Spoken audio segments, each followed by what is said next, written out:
started down that path.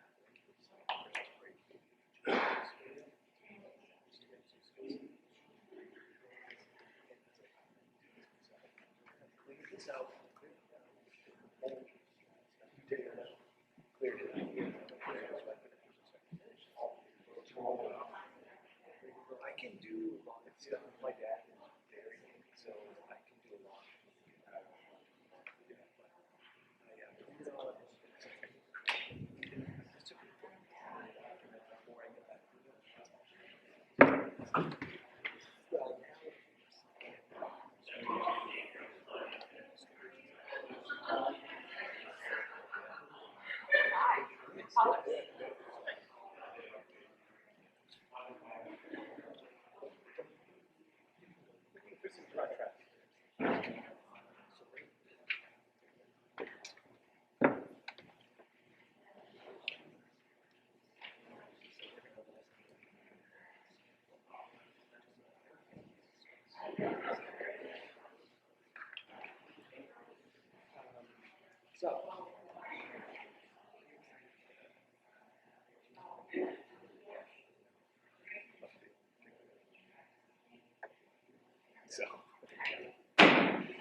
Pledge allegiance to the flag of the United States of America and to the republic for which it stands, one nation, under God, indivisible, with liberty and justice for all.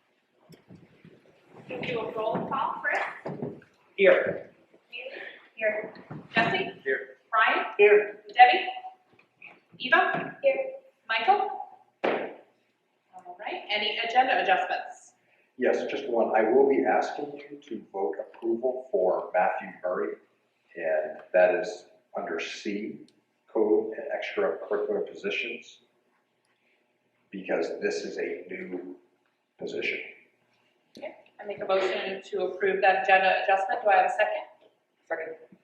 Any discussion? All those in favor? Motion carries. Next up, I make a motion to approve the minutes of the regular meeting of February 12th as presented. Do I have a second? Second. Any discussion? I noticed that Mr. McLaughlin abstained and there was no explanation for the abstain on that vote on the refrigerator. Okay.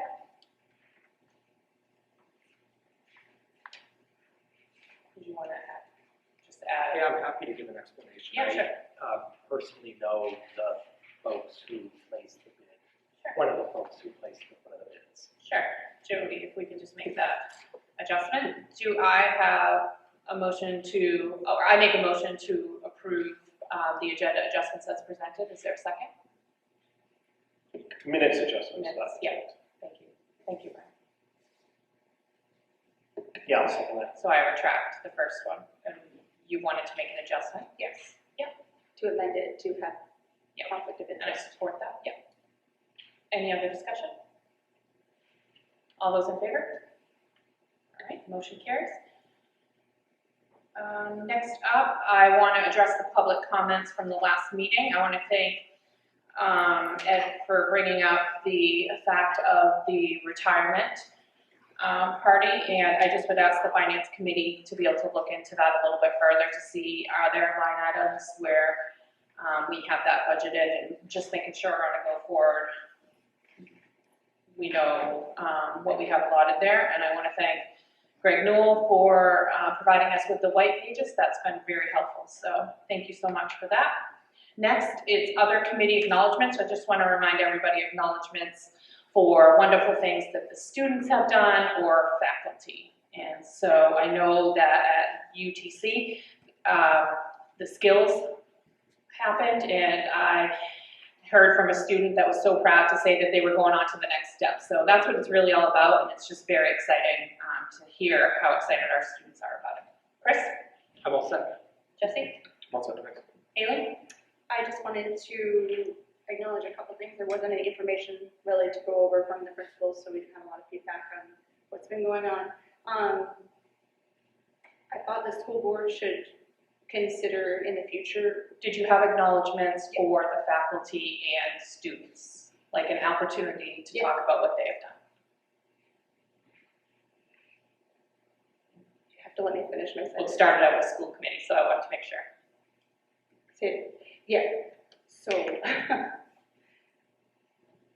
I would like the school committee to consider doing a survey that we send out to the staff and students so that we can get feedback, making sure that we're hearing from them about what things they need support on as part of our job. And so I think that's something that we should look at going forward. And I'm getting a lot of feedback. These items can be brought up in the potential agenda items. Did you have acknowledgements for the faculty and the students for things that they've done well? Other than awesome communication and navigating all of the challenges of Power School, my heart goes out to all the teachers having to navigate that and messing with all the grades and all of that. So thank you for your patience. Thank you. Ryan? No, I'm good for now, thank you. Okay.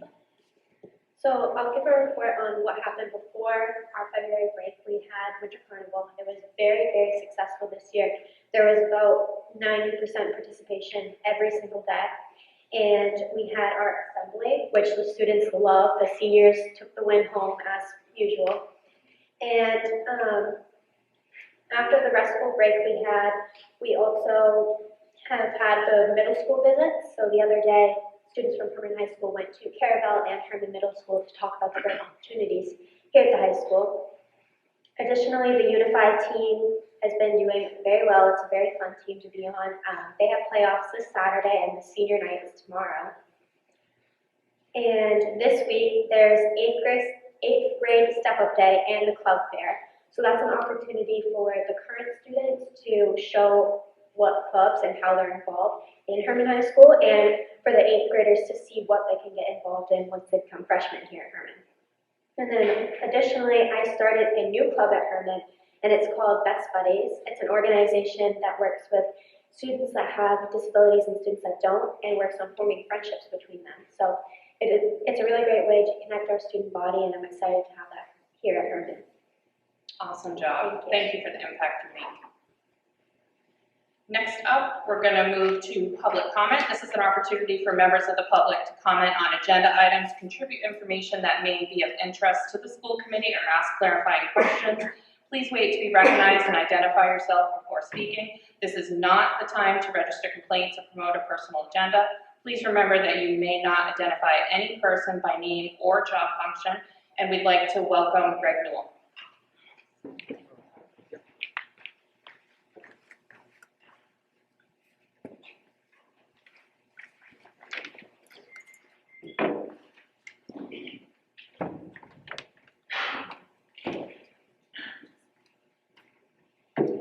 Chair, committee members, Superintendent, Greg Newell, Hermon. The last meeting it was stated that by the chair that no one that is on the committee is allowed to contact or reach out to any vendors. I'm not sure who they are, what organization you're in, but you do not have the right or power to control me, my speech, or what I do in my free time. You have no policy or subcommittee policy dictating my right to call or ask any basic questions to any vendors I want. And if you did, it wouldn't be legal. Are you aware this is a public building owned by the citizens of this town? This place doesn't belong to the superintendent or this committee. The superintendent is to run the school department per the direction of the local elected committee members. This committee is supposed to make sure their employee is following all the laws and policy. This committee fails to do that. I also do not appreciate during my public comment, the superintendent will lean over to the chair and rudely state that I'm lying. Well, if you ever read what I provide to you, it would show that I'm telling the truth. I FOIA'd the DNS bills. I read them. Most likely you did not. On the document dated November 17, 2023, the one I handed to this committee, it states the following. Reviewed 4 files flagged by ESAT as having Trojans, and found one that was created on October 2nd. This is October 2nd, 2023, a month before the school district found the ransomware. And there were 4 Trojans. It goes on to state event logs were wiped on the server, so we were only able to see the logs after the attacker wiped out the logs. Confirmed malware did in fact encrypt data files. So if you had actually hired a vendor that knew what they were doing, we could have found out what the attacker took and then hid from us. The logs were wiped, but there are methods to retrieve those logs. I called DNS as a private citizen and was going to ask them 2 questions. First question, what standard did they use for the assessment for the school infrastructure? They got very upset with this question, which is a first, as I've contacted more than 50 vendors over the years that I've been in IT. Second question I was trying to ask was what certificates they had that qualified them to do the assessment and forensic audit. If they were doing the right thing and had the right certificates, they'd be more than willing to tell me. They wouldn't provide any clarification, threatening me for asking a simple question, which I've asked for vendors for years. Why won't this committee be honest with the citizens and parents and tell us what is really going on? And if you made mistakes, own them. Stop hiding the truth. Thank you. Thank you. Next up, Ed Ford.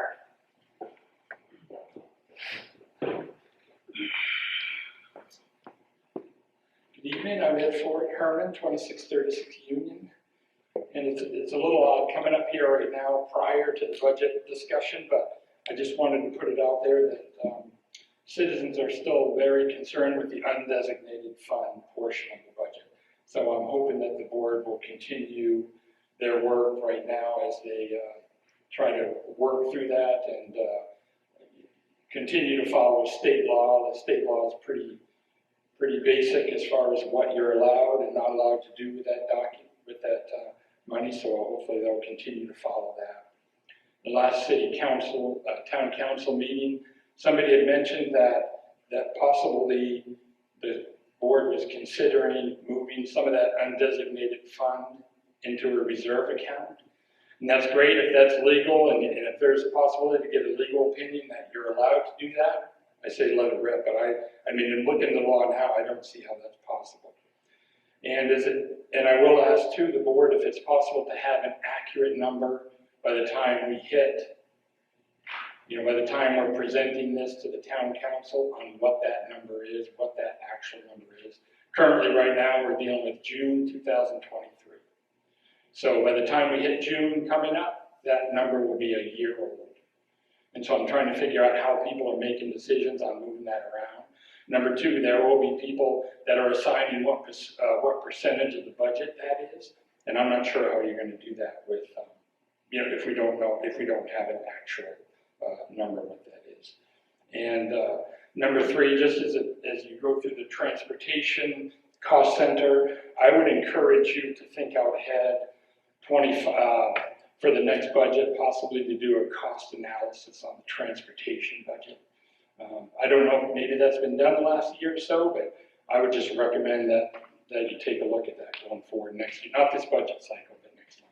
Thank you. Thank you. Next up, personnel. You have in front of you 2 resignations. One is from Tiffany Gilly. She has been the high school health teacher here at Hermon High School for the last 2 years, and she's relocating to Southern Maine with her family. And the second is Tim Thornton, or Hallie Tim Thornton. He was the varsity girls basketball coach this year and has decided to step away at the end of the season.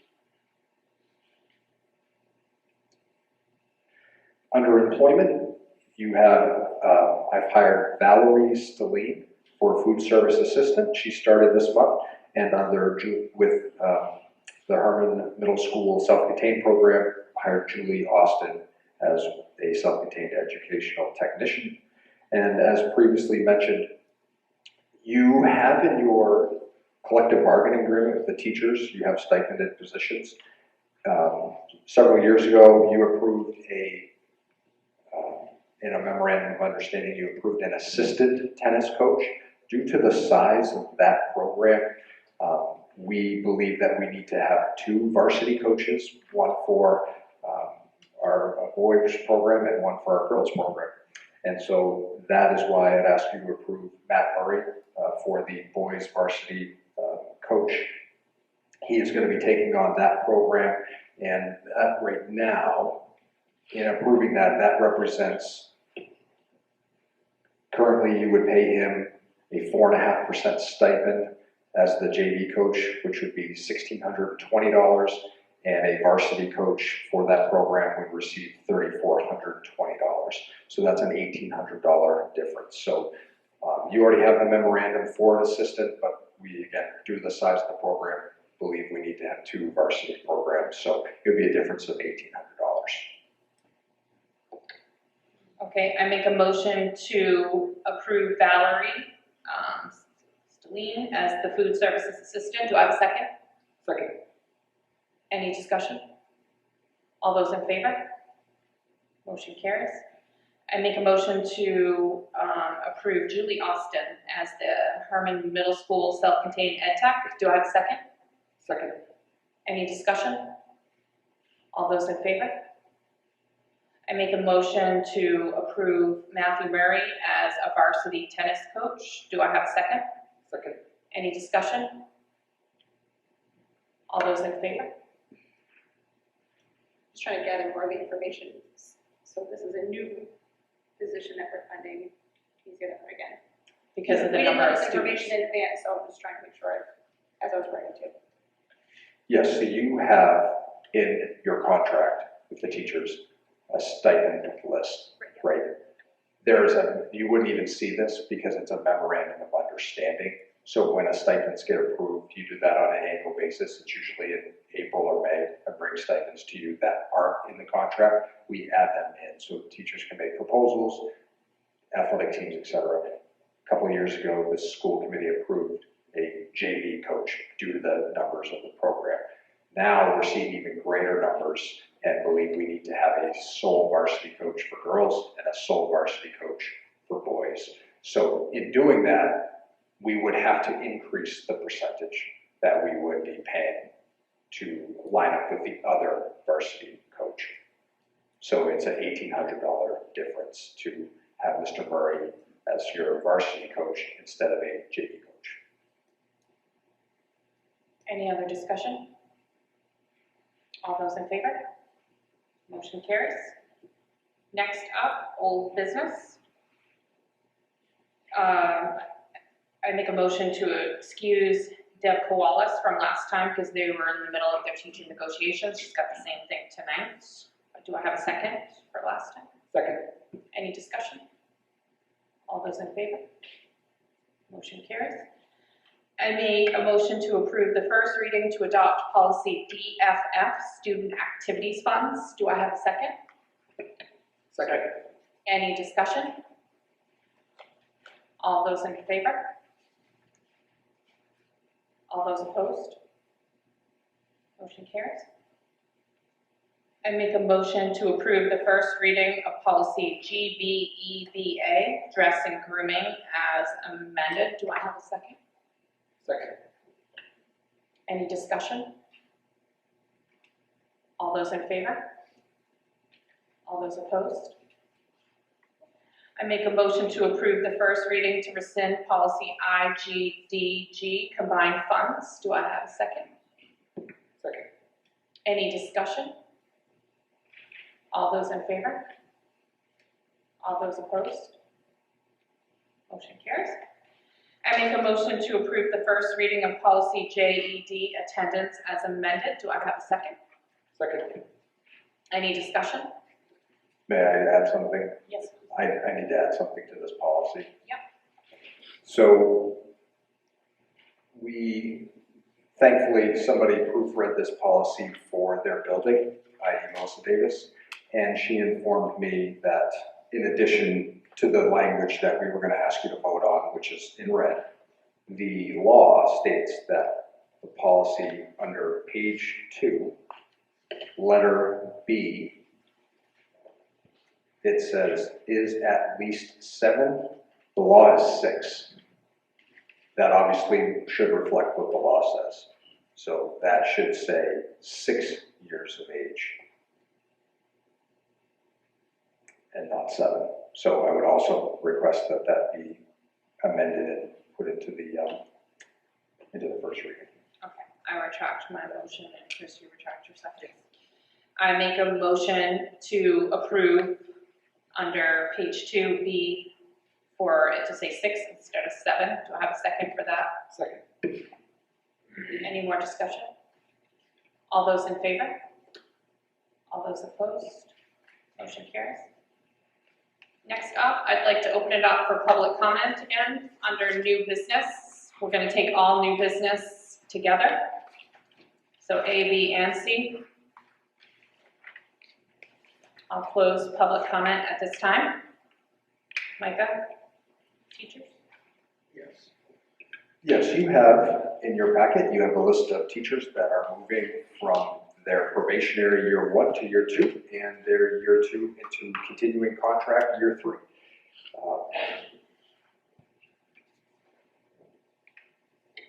I make a motion to approve the list of teachers as presented. Do I have a second? Second. Any discussion? All those in favor? Have they all been recommended by the principal and have good evaluations and there's no issues? Yes, all new teachers in the probationary years are evaluated annually by their principals, and if we had concerns, they would either have been addressed or they would be presented. So they're recommended basically by the principal? Yes, that's correct. Yeah. Thank you, Brian. What does that probationary period mean? Under Maine law, probationary period is 2 years. So when you are teaching and you go to either a new district or you are hired right out of college, you have a 2-year probationary period, which means you're evaluated annually.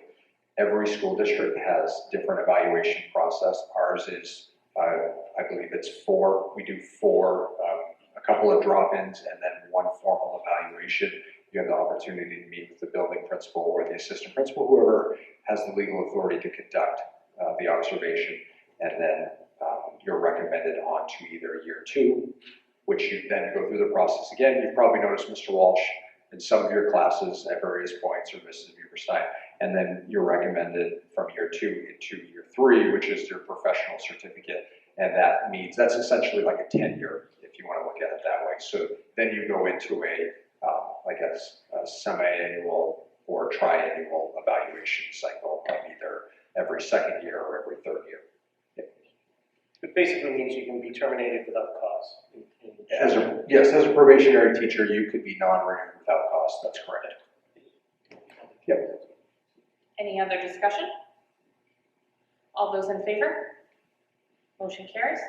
Next up, we'll move to the presentation of the budget. Okay, I would ask that the school committee come down to either one of the, well, ideally this front row down here, and we will be projecting the budget presentation on the screen. I'll probably have to move some of these tables back just a little bit.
So we're going to do a little old school presentation. I don't have the ability to hook in directly up here anymore. So I'm going to ask Mrs. Bean to tab over for me when appropriate. I'm obviously following it on my computer as well. So this is the proposed FY25 budget. Please bear in mind that we are 4 to 5 weeks ahead of schedule from where we were last year. We are still very much in the preliminary phase of this budget. We anticipate significant changes to our cost center expenditure budget over the next 2 weeks. The goal would be to bring you a final, very accurate, concrete number on March, well, hopefully March 27th, and then go to town council on March 28th. So, Melissa, if you go to the next slide. The budget for this particular school year has several notable additions to it. The budget right now includes the addition of a middle school teacher. That teacher is there presently. However, it is funded through federal dollars, and this budget moves that position over to local funding. The middle school also would be the beneficiary of the nurse.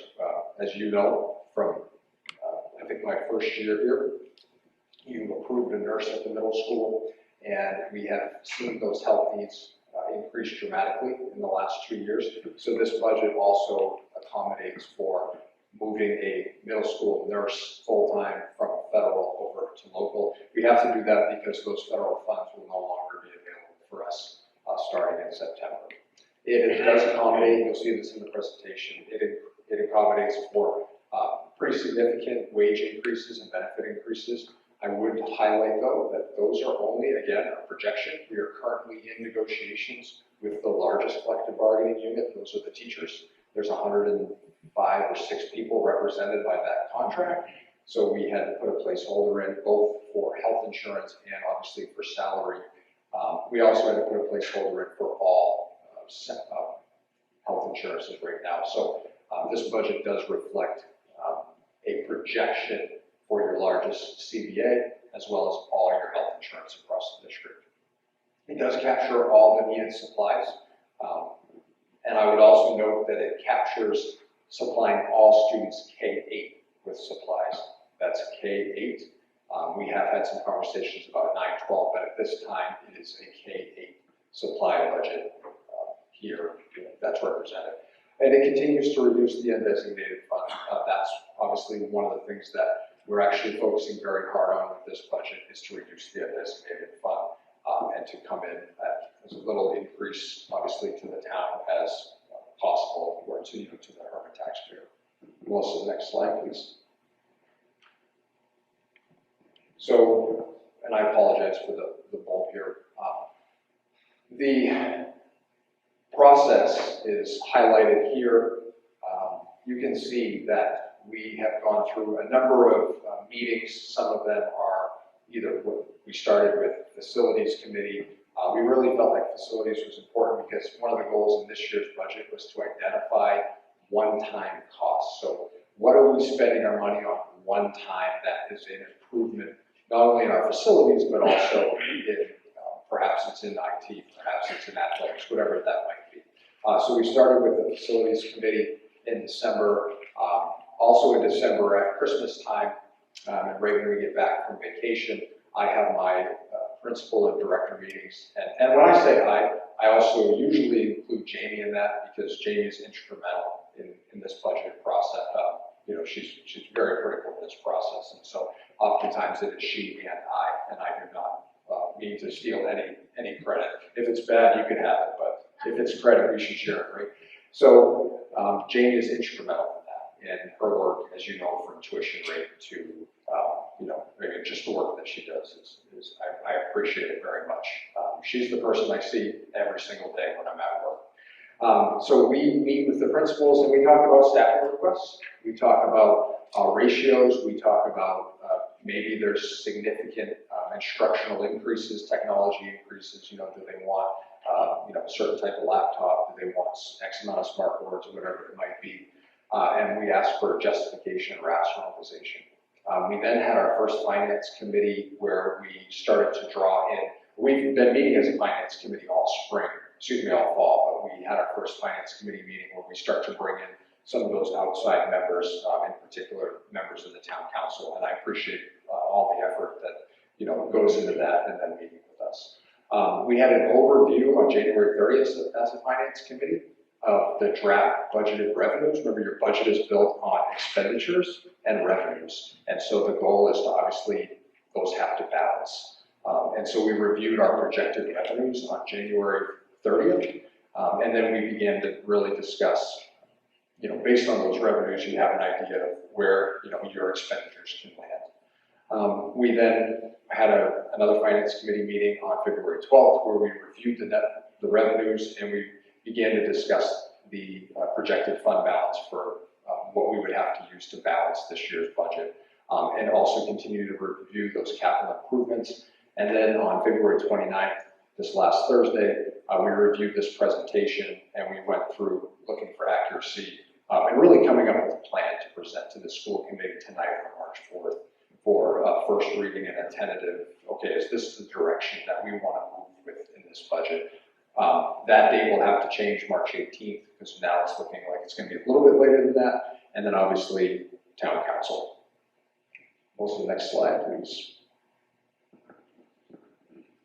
This is your population over the last 6 years. Obviously, for 24, 25, we are dealing with projections again. We do anticipate a slight increase at the high school from this year. Obviously, most of that is attributed to outgoing seniors and incoming freshmen. And then we will get a better idea. We have those 8th grade visits going to different schools, and we'll get a better idea for students that will be committing to Hermon High School as the spring progresses. But you can see we took a little bit of a dip this year. From last year, we were projecting more in the 1,400 range, and we fell to 1,353 for your October 1 count. And your enrollment is based on a 2-year rolling average. So your enrollment that the state subsidizes at is based upon your previous 2 October 1st counts. So we are anticipating a slight bump up next year, and that obviously is good for your state subsidy. Hey, Michael. Yes, Just, Jesse. just on the prior chart, more just to clean up as we button this thing up. I think the February 29th needs a label on it. It was a finance committee meeting. Yes. Hit that right now. You can't see this on your side because we're not connected. Thank you, Jesse. Okay. What's the next slide, please? I was told to not spend a lot of time here on the ED 279. For those of us in education, this is something that we're very passionate about. However, I understand that as we move away from education, and this is, okay, this is how the state funds you, great, moving on. So what I like to highlight here is you can see the 2-year rolling average. So that gives you an idea of where our numbers fell, like where those numbers actually get pulled from. This is all public information. You can go to the State of Maine website, the DOE website, and pull this tab, just select the right year and the school district of Hermon. You can also see that what the state does is they give you what's called like a ratio of this is how many teachers you should have, and if you have more than that, you don't get funded at the ratio of 1, right? You want to be funded at the ratio of 1. So you can see, for example, that now, and remember, they also say that this is what you should be able to offer, essential programs and services. And at Hermon, obviously, we don't believe that those ratios that the state proposes for many of the positions, teachers, guidance, librarian, health, educational technicians, library techs, etc. We don't necessarily believe that that's what's in the best educational interest for our students. So we like to show, you can see where some of our priorities lie. We like to have strong ratios of teachers to students. We have a little bit more than what the state recommends. We have 88, the state recommends 84. We have 6 individuals in our guidance department. The state, based on our enrollment, says we should have 4.58. They recommend we should have 1.72 librarians, and that's obviously a challenge because it is impossible to have 1.7 of something, especially when it's a person. We also you can see, based on the budget that we are proposing from the first slide, we are going to be increasing in the health category, line 4. The state says that we should have 1.72 people, and that's obviously, that's not the case. You're going to have, if you approve this budget, 3. So that will be an area where we are hit. So, but ultimately, what this information leads to, Melissa, next slide, please, is how the state will provide its subsidy to you and at what number. And so you have a pre-K 8 subsidy. Last year, that subsidy was $7,790 per student. This year it is $8,024, which is an increase of $234. So that is obviously a positive thing.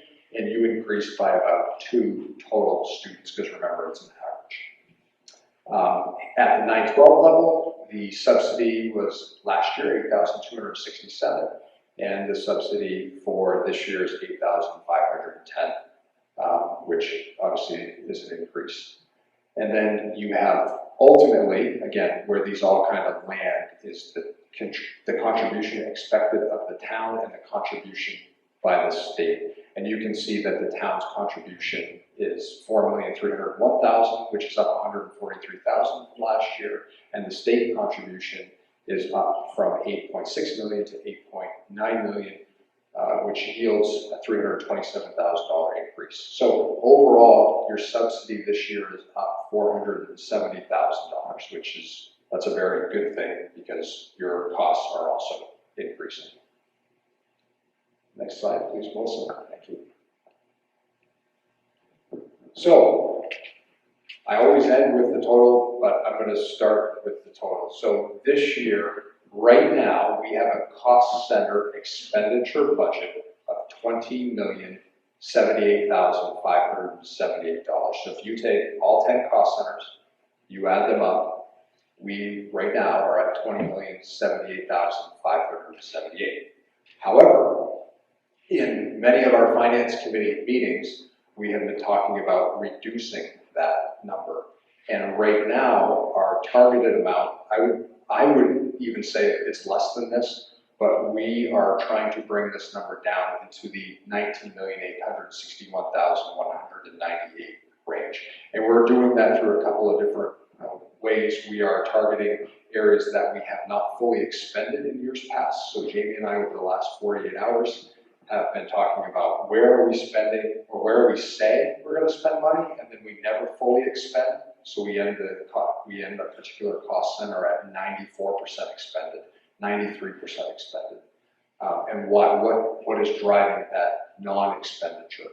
And also trying to factor in some type of,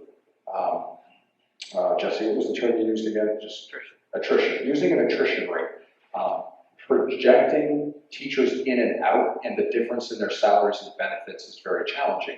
You have 2 people retiring this year. You have people who leave in the middle of the year. You have positions that go unfilled for a certain period of time. And so trying to figure out on a payroll side, what can you knock off, if you will, so that you don't overexpend and over-benefit on your wages and benefits.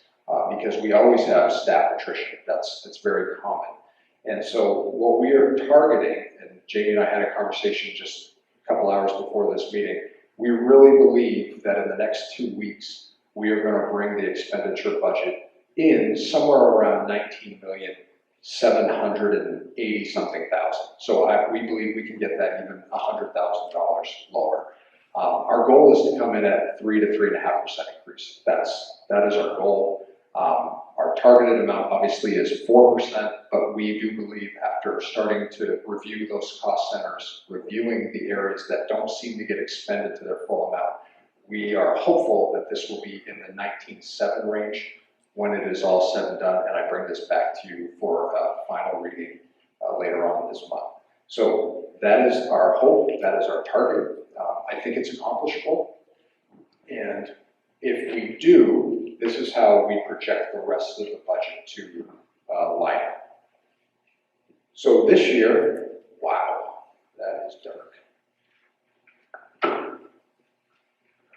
I don't have the laser pointer, so I'm just going to walk up here. What we did was we showed the major expenditure improvements. So these are where we are spending a significant amount of money on what we consider to be one-time improvements that will not be obviously one-time, right? They won't be reoccurring costs. So on our facilities side, this represents half this pie, just over half. We are planning on spending about $208,000 on a variety of one-time facilities improvement costs. They range from a new cafeteria floor, putting down ceramic tile at our elementary school. We have to abate the old tile due to asbestos concerns. There's a significant door project at the middle school. Those big heavy doors, both on several exteriors as well as several interiors where our boiler room is. It represents a $68,000 budgeted engineering design for a significant high school renovation for the science labs. We have 2 science labs in the building that we would like to renovate next year, but we need an engineering design first before we can do that. So it represents an engineering design. And it also represents a new storage water tank at the elementary school. So we have $208,000 budgeted in one-time expenditures that would be significant capital improvements here at all 3 campuses. We also have a new bus purchase. So and buses are more than that, but that's what we're not going to be reimbursed for. Did I say that right? $80,000 because we're going to a buy a bus a year model, not leasing one. Sort of correct. Call Jamie tomorrow if you want to know more about buses. We also have cabling projects, some antivirus software that we're looking to install to make sure that all of our students' laptops have antivirus software. We're working on improving our camera system and our paging system at both the middle school and the elementary school, creating some battery backups for our servers, and doing a security audit in the fall so that we can compare that to our DNS audit to see where we land in making many of the improvements that they recommended. That little sliver of $30,000 that you can read it on the bottom, athletics. There's a couple of additional athletic supplies that we're looking to buy this year. So again, we anticipate those to be one-time costs. So that total is $406,000. So one-time expenditures, $406,000, and you can see where they largely lie from a cost center standpoint: facilities, transportation, other instruction, and athletics. Also, next slide, please.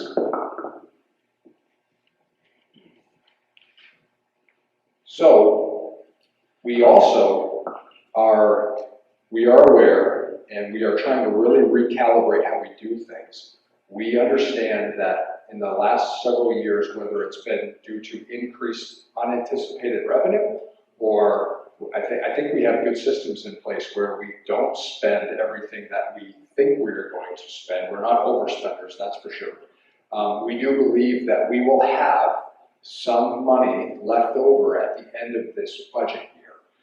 We are still working on trying to get an accurate projection of what that number is going to be. These are our reserve accounts. The town holds these reserve accounts. And what I would like to do is I would like to take whatever we have left over. I'm using a placeholder number for right now. I'm using it, it's in red. I'm using $250,000. I would like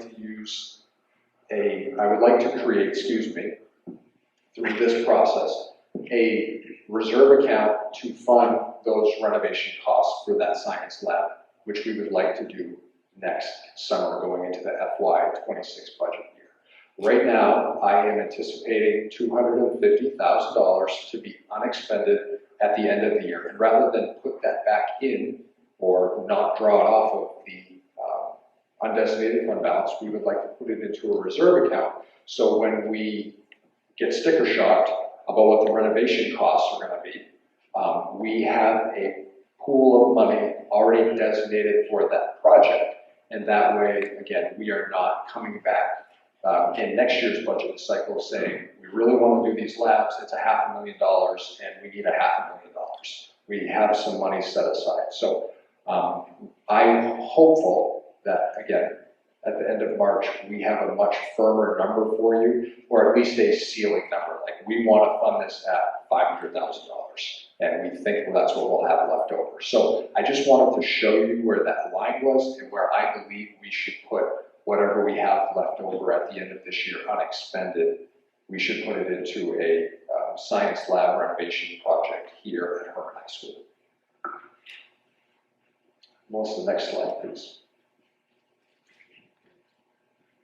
So what this budget assumes, when you look at our revenues, this budget assumes that if you go to our June 30th undesignated fund balance of $3,170,000, we are assuming that the $1 million we planned on spending is expended at the end of the year. If it is not, it will be, whatever's left of that will be moved into that reserve account.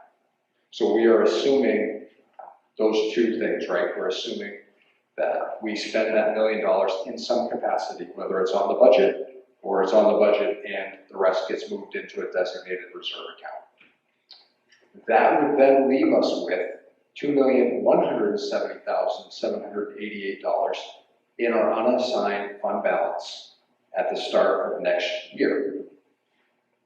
We then listed all the capital improvement projects that we have planned that are one-time costs, and we would like to use $406,000, so that 406.5 that was on the previous slide, we'd like to use $406,000 from our designated fund balance to fund those one-time capital improvement projects. And right now, that would leave a gap with all our revenues and all our expenditures. That would leave a $973,000 gap. And we would propose pulling that money or pulling that revenue from this undesignated fund balance. So right now, based upon that $19,861,000, I am looking to use $1.379724 from our undesignated fund balance. And you can see where that would leave us if all went according to plan. You can see where that would leave us to start the FY26 year. So it's something that we have discussed at length at Finance Committee, that Jamie and I have talked about a lot. And like I said, this year we're really trying to recalibrate on not over budgeting and underspending to 4 or 5%, but getting that down into that 2%. We think that's a really important target goal, and we think it's very important for people who are concerned and want to see how the budget works, that they can see that we are attempting to reduce the undesignated fund, and you can see how much would be used on one-time projects, and you can see how much would be used for the operational budget. Melissa, next slide, please. Thank you. You can also see here you have your history of local contribution. So I did show you the $4 million earlier. You also have some other numbers that the town has historically contributed. They contribute $571,000 to the debt service. That's the bond on the addition at the elementary school. They have historically contributed in the last 2 years one of those numbers is not right. Jamie, which one of those, do you know off the top of your head which number is not right? One of those is not right, I apologize. I'm not sure which one. They should be the same. We're asking for the same amount of money that they contributed last year. Something like forward. But you can see that we are requesting $83,000 in addition. And that is something that certainly the school committee could say, no, we don't want to have any increase, and we could request obviously less from the additional local, 83,000 less, and we could obviously fund that from the undesignated fund. So I gotta just figure out which number is right and make a note of that.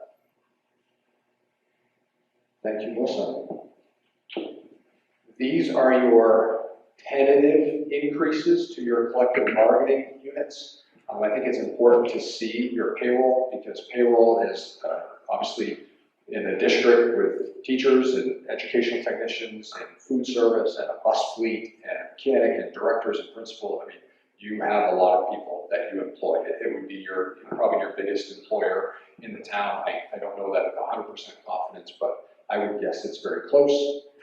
And you can see where we have the projection of increases of $400,000, more than $400,000 in one CBA, $166,000 in another collective bargaining, $61,000 in your third collective bargaining, year 3. All others, so anybody who doesn't fall within that, increases $180,000. And remember, that runs the gamut. That's people changing health insurances. That would be your tuition reimbursement, so projecting what people will take for classes. That's steps on the wage scale. That's 3% increases or 2% increases, whatever that whatever that position is getting slated for. So we're projecting roughly $827,000 in wage and benefits increases at this time, and hopefully we will get some health insurance numbers by the end of March or at least by sometime in April and be able to have a firmer number there. Melissa, next slide, please. So I'm going to move quicker through these next several slides because they're the cost centers.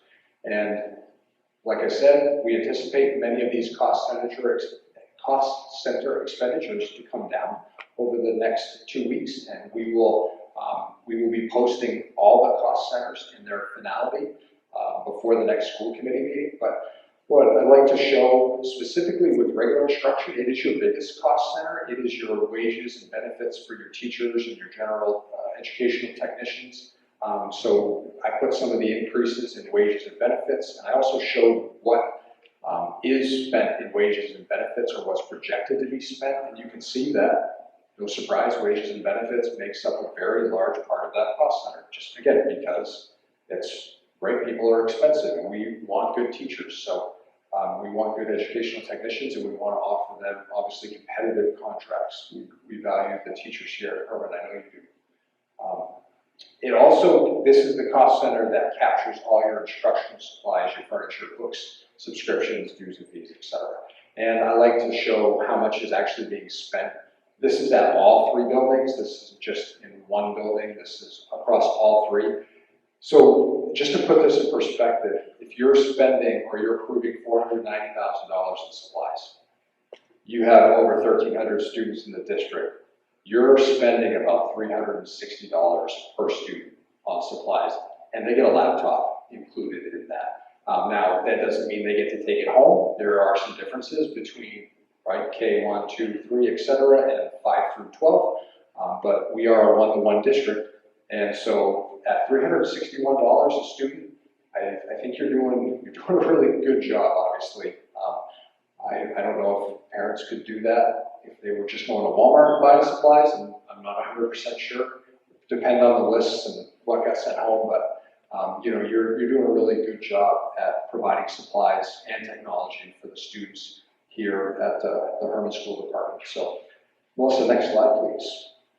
You then have your special education, and so you can see your wages and benefits increase. Remember, you would have all your special education teachers, you have all your educational technicians, you have your special ed director, your assistant director, and you have your out-of-district placement.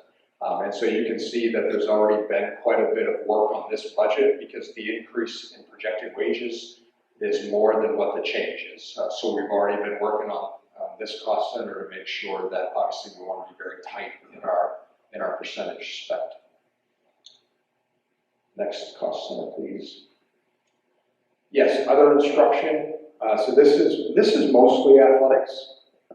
This lives here, but this is also where stipend positions live. And so just in stipend positions alone, we're anticipating close to a $60,000 increase because stipend positions are a percentage of a base salary. If the base salary goes up X amount right through the negotiation process, then that percentage goes up. Sorry, the amount paid based on the percentage goes up. We also have, we're anticipating a pretty significant increase in purchase services. signer fees, referees, those all cost money.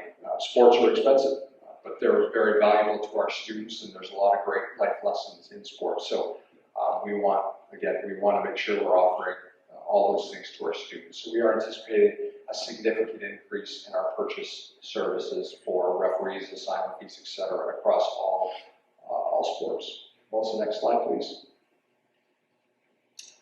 Student staff support. This is a very large cost center at almost projected $2 million.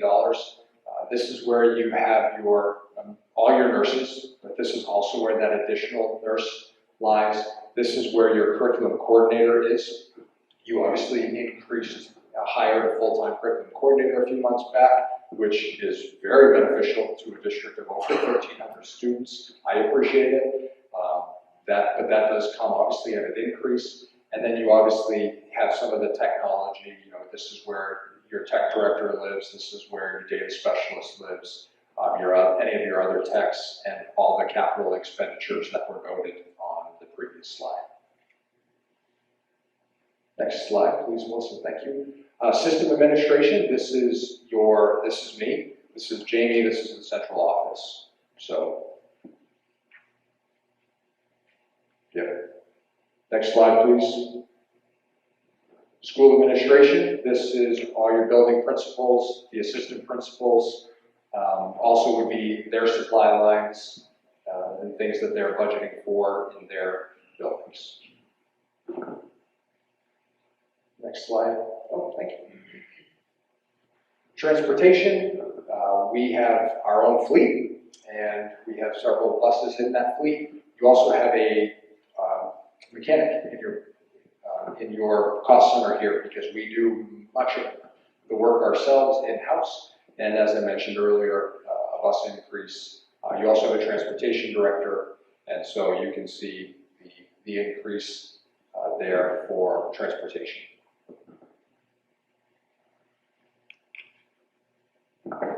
Facilities and maintenance is a significant category. That's why I think it was important to start the year with, or start the budget process with the facilities committee meeting. It's also why the school committee, why you approved to have another 5-year facility study done, because it will give you direction and insight into what projects need to be put forward. So I'm very excited to have that kicked off hopefully this summer and then into the fall. You also have, PFAS is a new area for us. We have the filters installed, we have the filtration system installed, but this is now going to come at an increased cost, and we're not sure how often filters will have to be replaced. A single filter is $800. You have 12 canisters, so you're looking at $10,000 for a filter change out. Right now, we're being told it's annual.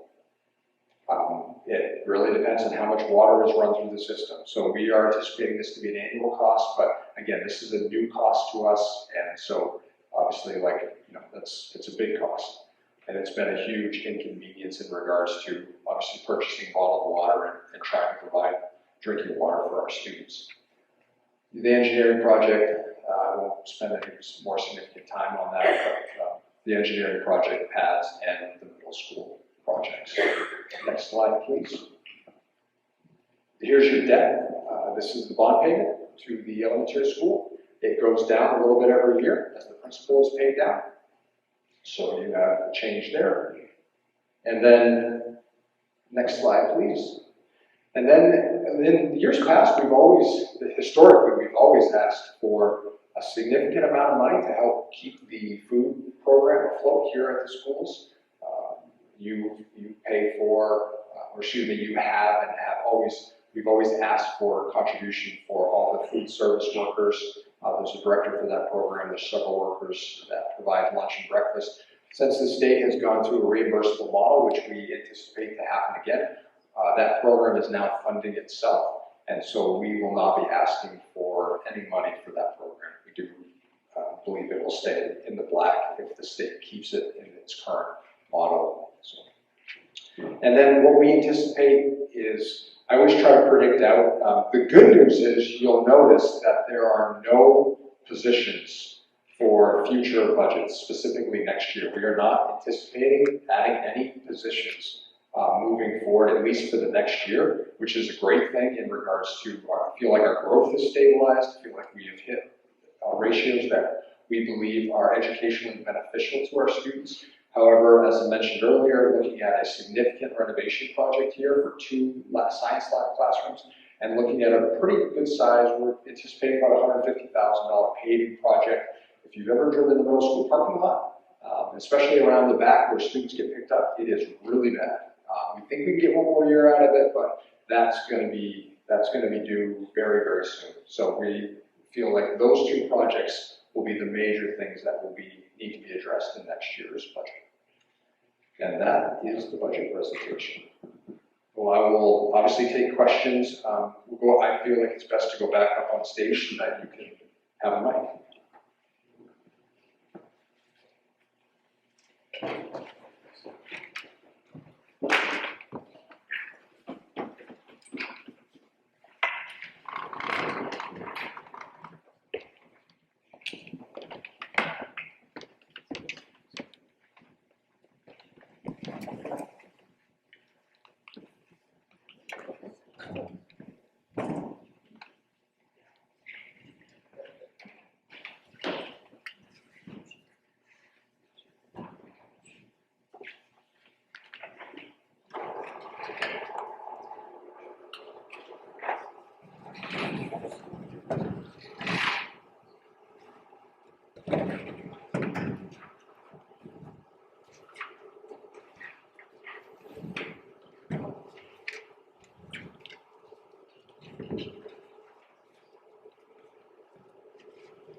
Okay, before we get into the discussion, we'll make a motion in a second and then we can have discussion. So I make a motion to approve the presentation of the FY25 budget as presented. Do I have a second? Second. Okay, any discussion? Yes. I want to just thank everybody on the finance committee, everybody on the town council that helped out, all the administration, Jamie, thank you. Thank you to everybody. Thank you for giving the opportunity for the public too every time to come to the finance subcommittees and do public comment. Any other discussions? Yes, so you just made a motion. Are you considering this a first reading? Yep. We haven't even had workshops. What did you have for discussion items that you wanted to I do, bring I'm trying to forward for understand them? because you just made a motion as a reading as though this is the budget process. We haven't even had workshops and you're gonna consider this a vote? For the first reading, and then the second reading is potentially on the next line item for the 27th. But And we then haven't even met as a we whole just went committee. over the timeline. What items did you want to bring Well, I'm forward trying that to you have clarify because concerns you guys about? are using words interchangeably and I'm trying to make sure that I'm clear and my expectations that I understand because the budget hasn't even been shared with the entire committee, just the budget presentation. We haven't had a chance to communicate at all as a committee, to even go over the budget whatsoever. So what concerns and questions do you have that you want to be able to talk about? Well, I have lots of questions, Okay. which So is now's what was the meant for a opportunity. workshop. So when I saw that the workshop was listed, I've asked Mr. Venziano to help with that and some town council, because that was my understanding. We were all going to do 2 workshops like you used to do. What questions do you have about the budget? I want to hear them. I'm unclear how you could even make a motion to have this be a first reading when you haven't gone through the process. We just went through the process. That's the process that we do. It's presented to the committee. Now is our opportunity to ask questions. Any of us have the opportunity to attend the finance subcommittees if we wish. What questions do you have so that we can address I them, did please? attend them, you don't let me speak at those. during What public comment. questions do you have? Now's your opportunity.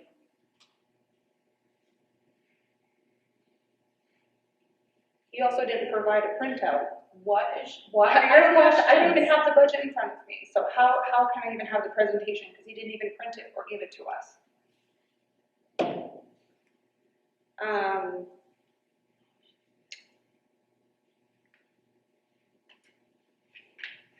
You made a statement that it was only K-8 supplies, yet when I just did the math, it looks like you're counting supplies for 1,300 students. not the K through 8 amount. So if you're budgeting for 1,300 students, then why aren't the high school being included in the supplies?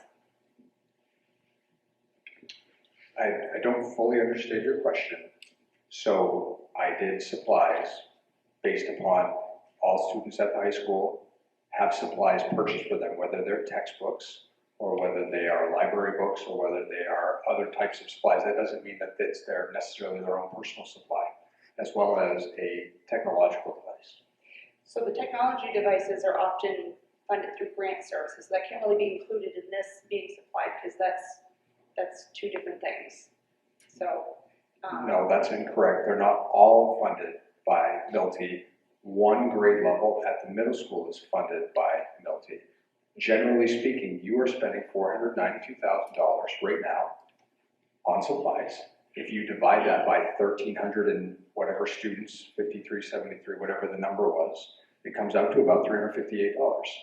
The students get a laptop in that, as well as You just said K-8. 492 divided by 1,300, you're saying is 345? That's not the number I got. What did you get? If that's the number you're using, am I not getting 616? I don't know what number you're getting.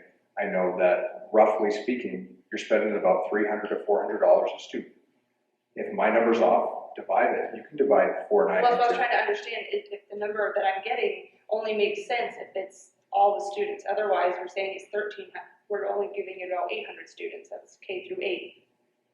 But this is supplies for all the students. It's K-12 supplies. But you're saying it's only K through 8 that you're supplying supplies to. No, You're speaking individual supplies, correct?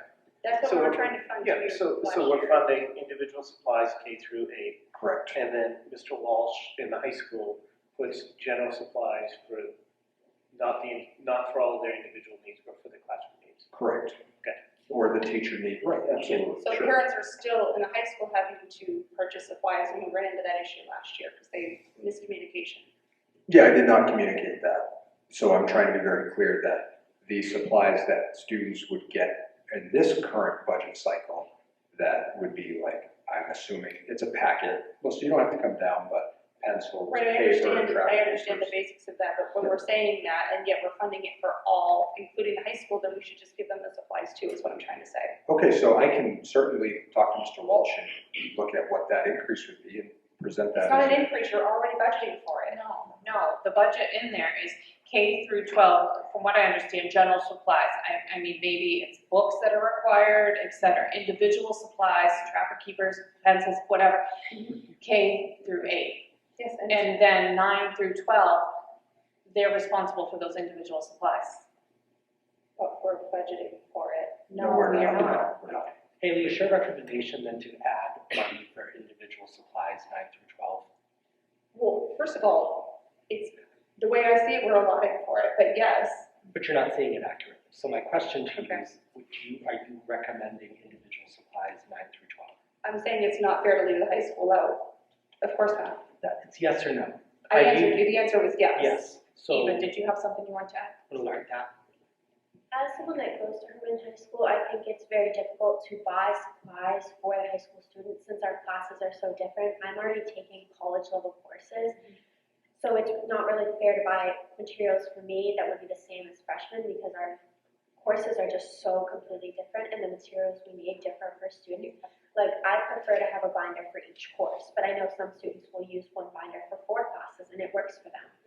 That's fair too, and that's the feedback that we need too, because I know that a lot of the teachers were picking out what they needed, but then that's not what students wanted anyway, they had to go buy it, so I think those are the feedback that I keep talking about, that we need to get from parents and staff. Mrs. Keiser, we had that feedback. Mr. Walsh and I talked, and he said it's not advantageous to buy supplies 9 through 12. It needs to be a K-8 initiative if it is an initiative, so that was already planned for.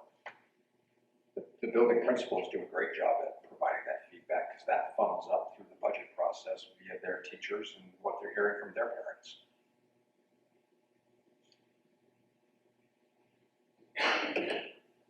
You were saying that, I noticed year over year it's around 80,000 or so for the budget for the bus. I mean, buses last, why are we buying a bus every year? Like, at some point, we don't need a new bus every year, unless I don't understand. We do need a new bus every year. We need to rotate one out of the fleet and one into the fleet. We currently have 7 bus runs. We have 2 that are on their last leg from a mileage standpoint. And in main roads, when we're running day after day, 2 runs, one for the K8 level, one for the K4 level, one for the 512 level. Plus, you have multiple buses that are going out on athletic trips. And so it is very proactive to continue to put one new bus in your fleet on an annual basis. So we just replaced those 2 buses, is my understanding correct, that were already on their last leg? So that scenario we've solved. Right, but then another bus gets a year older, right? So think of it like we have many buses in our fleet that are 5+ years older, and we have several that are brand new. And every year, those just move down the line, and you rotate a new one in, and you rotate your oldest bus out. How many students ride the bus? I have no idea. I mean, what if there's like, is every bus full? Yeah. Because I know a lot of people bring their kids now since COVID, they've got that habit. Thank you. Thank you. Yes. What big question? It's also just bus life cycle management, right? Mhm. I mean, you got 12 buses, you replace one every year, means that you're gonna keep the bus between 10 and 12 years. Yep. I mean, The challenging thing is the rust that they encumber because of the things being sprayed on the road, and they're out in inclement weather. It's very hard to keep them from not getting eaten through from rust, especially when they reach that 9 or 10-year-old age level. What grade is the middle school teacher being added for? Electives. Oh, Yep. thank you. We had gone round and round about making sure that the science project was in the budget, and it was my understanding that it was going to be in this coming budget, so that it'd be done next summer. So if it was done next summer, that would fall into the next budget cycle. It would be done over July and August. So it would have to be in the 26 budget. We cannot get it done in this summer. The page that you had towards the end that talked about future positions being added, and you mentioned there weren't any, is that right? That's correct. The only thing that I really just want us to be really thinking about is a second SRO officer, as safety of our students is such a priority. And we've seen the positive effects that Deputy Boyd has had here.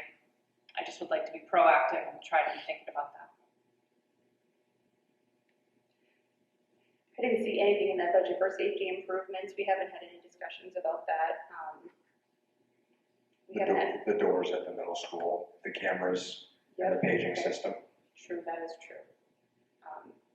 But we were going to discuss. The antivirus solution for IT. Yearly call.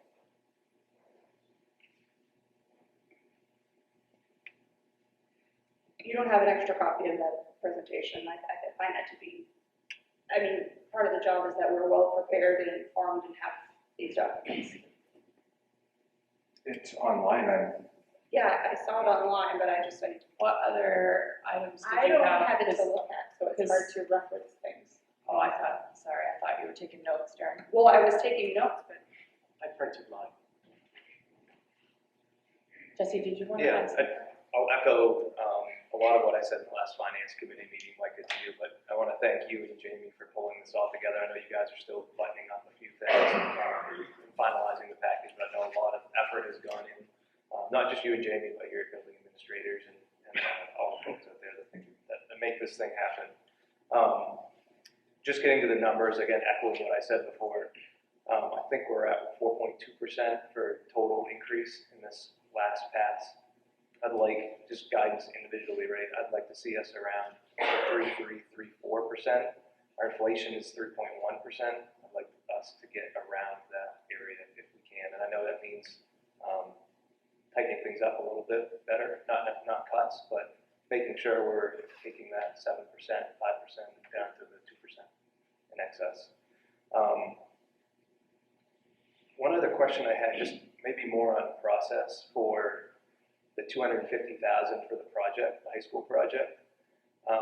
If that were to go to the town, and Mike, you don't have to answer this now, maybe connect with Josh. If that were to go to the town, could we put a question out there to say up to $250,000, and it would allow us some flexibility if we come in, in excess of $150,000. If we don't have $250,000 to put forward, could we put $150,000? I think you mentioned a cap, right? But just maybe some flexibility to the town to allow us to put up to a certain amount. Again, not sure if it's possible, but it's maybe something to look into. That's all I had. Thank you. And another question about the bus, somewhere in here.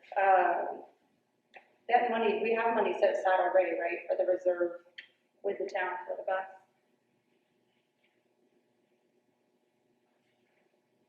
So, are you taking money out and then putting it back, like, how? We already have money set aside for that on the town and the reserve account, correct? 87,000. Yeah, there is money in the reserve account. We are budgeting for that out of the fund balance account. So what is our goal with the reserve that has the money in there set aside already? For this bus reserve, we're just gonna We have it there in case we need to buy another one, but right now we feel like it makes the most sense to budget for that out of fund balance and not have a reserve account, because we need to continue to reduce that fund balance account. I just add, it does give us the flexibility to use that fund balance account. It also gives us some padding in the event we have something unexpected for the bus to happen, right? Maybe it's a failed motor or something where we need to buy 2 buses. One catches on fire. Yeah. Yeah. So it's an emergency fund. Yeah, no, that happened last year. Yeah.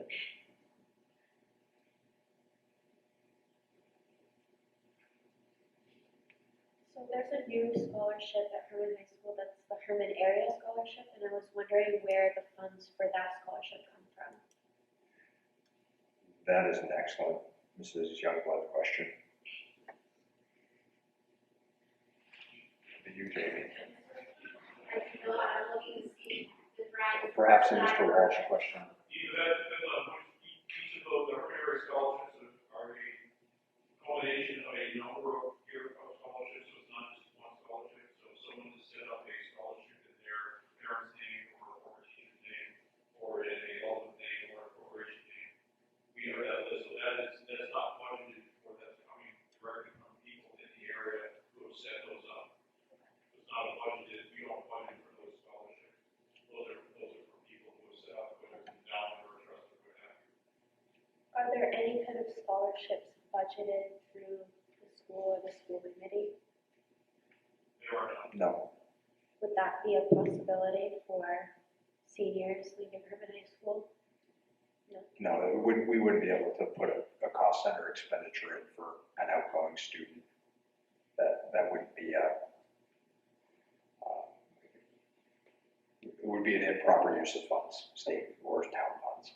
Well, you guys did just vote on partially the money that doesn't get used from the student funds will be, if it's left over when they graduate, will go into a scholarship. A general scholarship fund, yep. Which is kind of what you were saying, right? Well, I think it's, well, we don't have.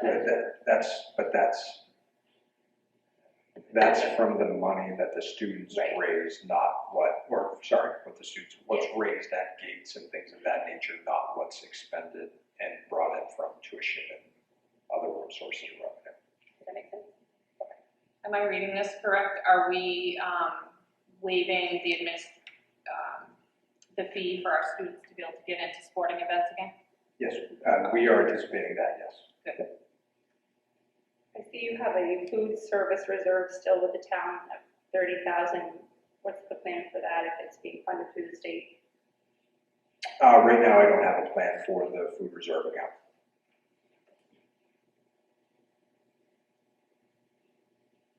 And I thought at least twice we've gone over the 100,000 in there for the enrollment stabilization reserve. What was it? Yeah, in the revenues, we are anticipating, we have, we talked about this in Finance Committee. There's a little bit of a split opinion.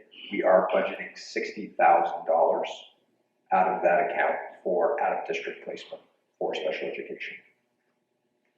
We do need to get that name changed, so that's something that has been, we've discussed that many times here at the committee level. But we are budgeting $60,000 from that account, if needed. And you have 200, nearly 30,000 in fuel reserves. So you just keep that there as a cushion for, in addition to your budget for inflation. Yeah, especially for heating oil and obviously for fuel, bus costs, diesel. Just for clarification, for the topic of conversation, we're using a $19.8 million budget. Of the 19.8, 406,000 is going to projects, Correct. which means our operational budget, as I would call it, or your day-to-day budget, is actually a $19.4 million budget. Correct. Plus or minus, however you recalibrate over the next couple of weeks. Correct. I mean, we're looking at things that we're funding for IT and cabling and things that, those, like I mentioned, those are projects that we funded and completed supposedly already. I'm cautious. One, because of a lack of communication and transparency about where you're going and what you're doing and what the plan is. So we're just throwing a large amount of money at it without knowing some of that stuff has already been done. I don't necessarily understand what you mean by lack of transparency and communication. I know that we have a phenomenal new IT director who is working on a 12-month plan and is planning several cabling projects to be completed. And we are excited to see what this network is going to look like in a year when he gets done with it. Any other discussion? I know you're just going to drive it right through, Stephanie, but sometimes it takes time to come up with That's questions. not necessary. If I I asked, could are there know- any other discussions? Well, first off, if you had told us that we were going to be having a first reading and not a budget presentation, then I understood, and I had the budget, I would have been better prepared. I Is thought we that- had talked but about it several times. Mrs. Keiser, is that the budget that you're looking through? Yep, I got my hands on a copy of it, yes, I did. You were at Finance Committee where we handed those out. You ran out of them. She didn't get any.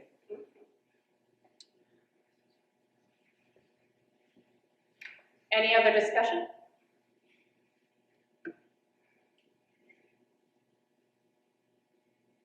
All those in favor? As presented. Yep. We're going to be working on it. Yep, thank you. Well, how can you work on it if this is our Those- first reading? All those opposed? That's a question, excuse me, point of order, I need clarification. What is How, your, how can you say as proposed, we're gonna work on it and change it? It's the Because first reading. as presented, it was that we're continuing to go through the individual cost centers, and as Mr. Grant stated, we're recalibrating based off of what we have actually utilized. So over the next 2 weeks, we're continuing to look at the cost centers to see if we can drive them down based off of our utilization rate, his recalibration of those cost centers. So there's an expectation that the overall budget will be somewhat reduced. How many times does it have to go through a school board vote before it goes to the town for final approval?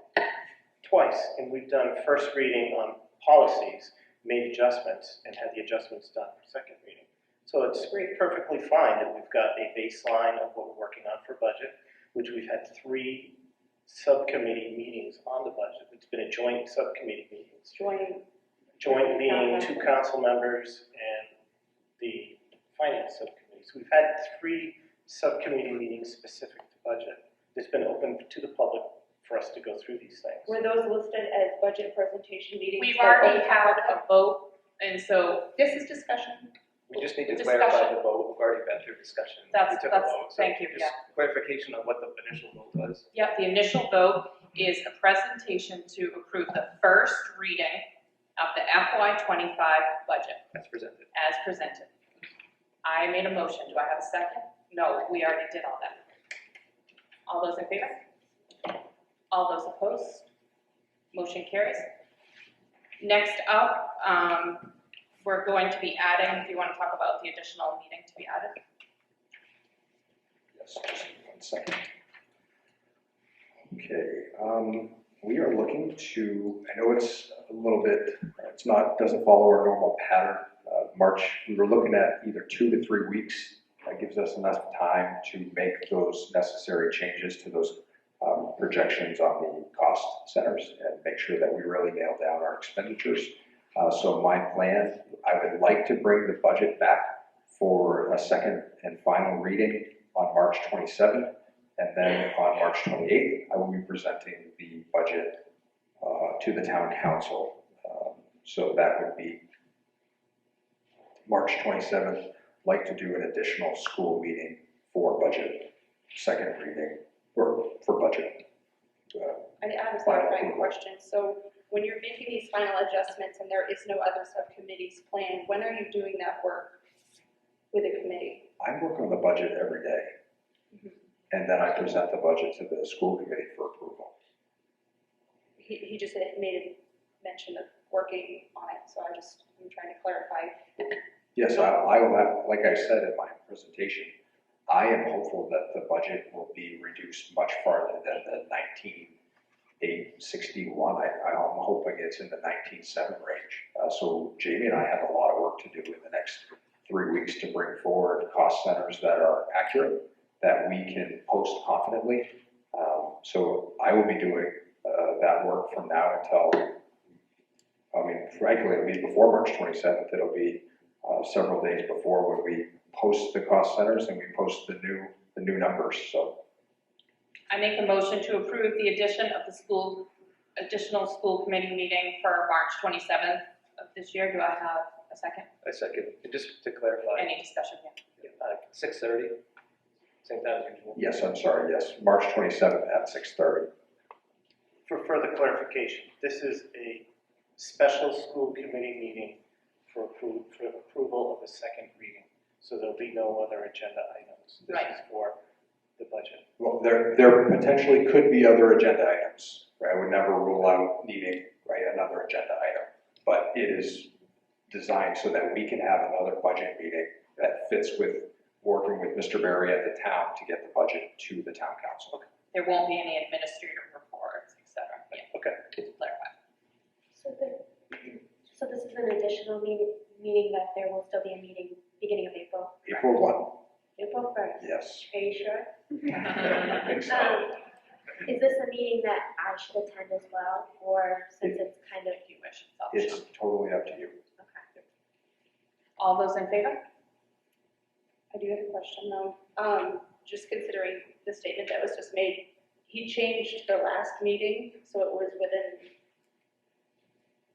the. I need to finish the vote, please. All those opposed? Oh, I thought you just did.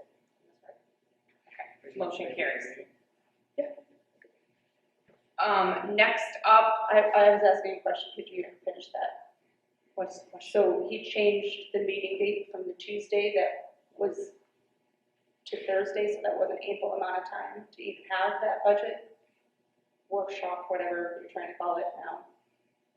So, again, if you, Thank you for bringing that to our attention. it makes this whole. Next up, administrative reports. I know, thank you to the administrators, we didn't need to have anything added in there because we had just recently met, so thank you for that. The finance report we've gone over. Committee reports. Do we have anything for facilities or the safety committee? Or technology, it'd be nice to have this. I'm going in order. Did we have facilities? We haven't had Okay, since thank budget. you. Finance committee, we've gone over. Policy committee, Micah, did you have any that you were gonna bring forward? I am looking at the date like we normally do, right before, the week before first policy subcommittee, looking at a couple of scholarship policies and also looking at how we interact with our boosters, so looking at a couple of booster policies. I will have a better idea. We're in negotiations full swing right now, and obviously budget, so I will have a date sent out to the policy, for policy by the end of the week. So looking at to do that normal schedule like the Tuesday before for policy. Technology, do we have an update? And I want to thank Alex for putting in his report this time too. That's great to have that separated, so thank you. I was hoping he would present since he's here, Did we have any technology committee updates? you were asked to do it by the superintendent and myself. Did you have something you wanted to add to the tech committee? I thought Alex did a good job presenting. He was a good communicator, and he put the effort in to answer our questions, so I really appreciated that. And otherwise, it's as written. Anything else to add? Alex did a great job of giving an overview of the tech plan to comply with our goal to have a plan by the 1st of March. And he completes the plan within 12 months rather than the projected 18. So it's on track. Do we have a spruce update? Yeah, so the Spruce team met on February 15th for orientation and just background and history, and Spruce will meet again on March 28th to review their budget, which I believe is going to be presented to area superintendents that morning first. Perfect. We'll go around for possible future agenda items. Chris? Ready to go to the superintendent report? I'm okay for future agenda items. Well said, thank you. I would like for future agenda item to have the results of Mr. Grant's survey that he sent out to the staff and their feedback, so we can have that for our review. Should we put the retirement party or that discussion? I've already asked the finance subcommittee to look at that. And still asking for a subcommittee policy. Anything else? Brian? Yeah, I noticed back in November, and things got distracting. So, it was in a principal's report that they actually looked at the ALICE process, and they did some ALICE training, which is the alert, lockdown, inform, confront, evacuate training. And I failed to ask questions and to get some follow-up on it. I forget what happened in November, but it was in my notes and I didn't get to it. If we could add that to April, so that we could look into those things or see how that went. And I also saw that the comprehensive school threat assessment guidelines was a training in November. Those two things could kind of be consolidated just so we can see where that school safety and that threat assessment was going. Several months ago, I asked us to do a threat assessment as a survey or to try to get an external third person to look at our facilities. So if that's something we can maybe incorporate into end of year funding, if there's even a provider out there that could give that sort of survey. I don't want to have that threat assessment and those concerns leave our site. So. Can I ask a follow-up question? Yep. When you use the term threat assessment, are you looking at the threat assessment from a facility standpoint? Yes. Thank you. Eva, did you have anything? Oh, I still got. Oh, sorry, Brian. So I would like us to nail down a date for a subcommittee for budget tonight, if we can, for our next. So we have a scheduled next subcommittee for it. The date I just wrote down was 12 March, which is I think next week, but somewhere in that time frame, so we have some time to look at the information that we've got, and then as a group to include not only just the school subcommittee, but also have the town council representatives with us. So we can look at it at 12 March as a scheduled meeting, and then maybe a follow-on if needed. So you're saying full committee? No, I'm saying finance subcommittee with the town council member representation.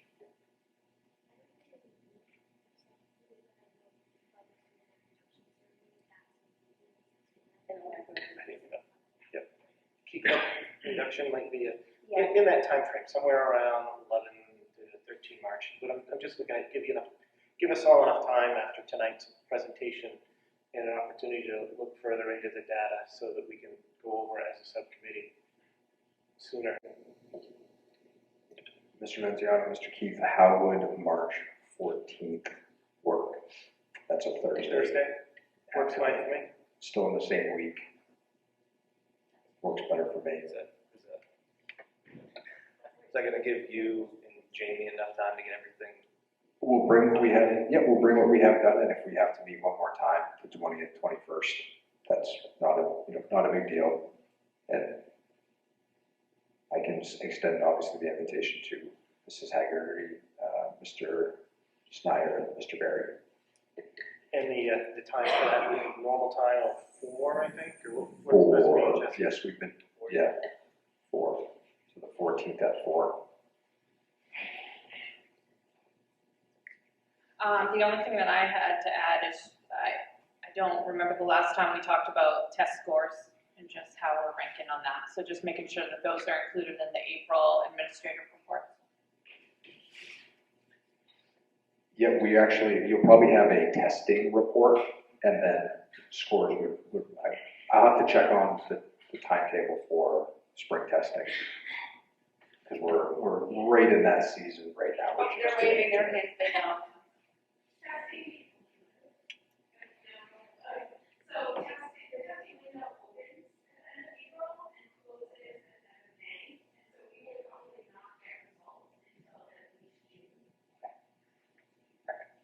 But we would certainly plan on bringing results forward with our new curriculum coordinator when we get our test results.